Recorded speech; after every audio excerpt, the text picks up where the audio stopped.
আসসালামু আলাইকুম everyone, welcome back to my channel. আশা করছি সবাই অনেক ভালো আছেন।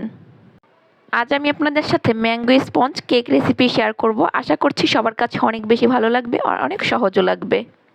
এই স্পঞ্জ কেকটা খেতে অনেক বেশি টেস্টি হয়ে থাকে। অবশ্যই বাসায় একবার ট্রাই করবেন, তা না হলে চমৎকার একটা আইটেম মিস করে যাবেন। আমি এখানে একটা পাকা আম নিয়েছি, আর অবশ্যই আমটাকে মিষ্টি দেখে নিতে হবে। আর আমি একটা ব্লেন্ডার জার নিয়েছি। আমটাকে আমি খোসা ছাড়িয়ে ব্লেন্ডার জারের ভিতরে ছাড়িয়ে নিচ্ছি।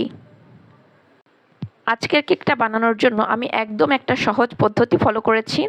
আশা করছি আপনাদের কাছে অনেক সহজ লাগবে। এখন আমি এর ভিতরে অ্যাড করে দিচ্ছি 2টা ডিম। ডিম 2টা অবশ্যই রুম টেম্পারেচারে নেবেন। ফ্রিজে থাকলে আধা ঘন্টা আগে বের করে রাখবেন। সাথে অ্যাড করে দিচ্ছি আমি লবণ সামান্য পরিমাণে।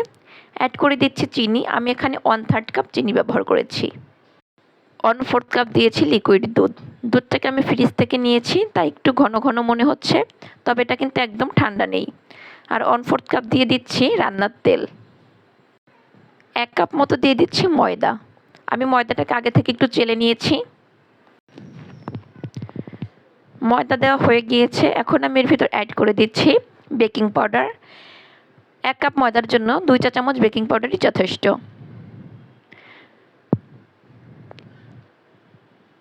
এরপর আমি এর ভিতর অ্যাড করে দিচ্ছি কিছুটা লেবুর রস। আপনারা চাইলে এখানে ভ্যানিলা এসেন্সটা ব্যবহার করতে পারেন, তবে আমার হাতের কাছে ছিল না, তাই আমি লেবুর রসটা ব্যবহার করেছি। এখন আমি এগুলোকে বেশ ভালো মতো ব্লেন্ড করে নিয়েছি। আমি এর টেক্সচারটা দেখিয়ে দিচ্ছি। দেখুন এর ঘনত্বটা কেমন হয়েছে। খুব সুন্দর একটা ঘনত্ব হয়েছে।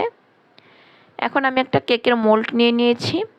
এর ভিতর কিছুটা তেল দিয়ে আমি একটু ব্রাশ করে নিচ্ছি।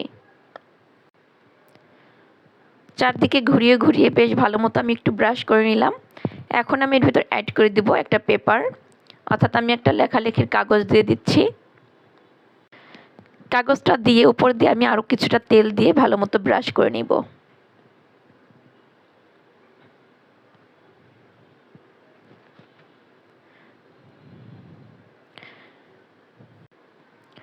ব্রাশ করা হয়ে গিয়েছে। এখন আমি কেকের যে ব্যাটারটা তৈরি করে রেখেছিলাম সেই ব্যাটারটা এর ভিতর অ্যাড করে দিচ্ছি।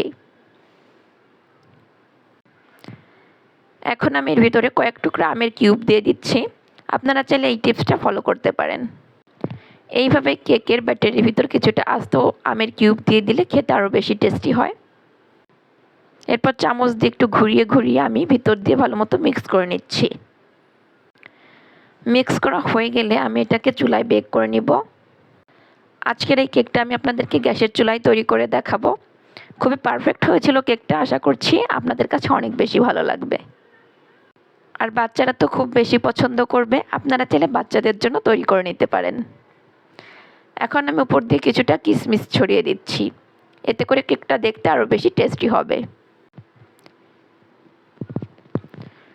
চুলায় আমি আগে থেকে একটা কড়াই বসিয়ে এটাকে প্রিহিট করে নিয়েছি প্রায় 5 মিনিটের মতো। এখন আমি এর ভিতরে একটা স্ট্যান্ড বসিয়ে দিচ্ছি আর কেকের মোল্ডটা এর উপর বসিয়ে দিচ্ছি। তারপর ঢাকনা দিয়ে ঢেকে আমি মিডিয়াম টু লো হিটে রেখে এটাকে বেক করে নিব।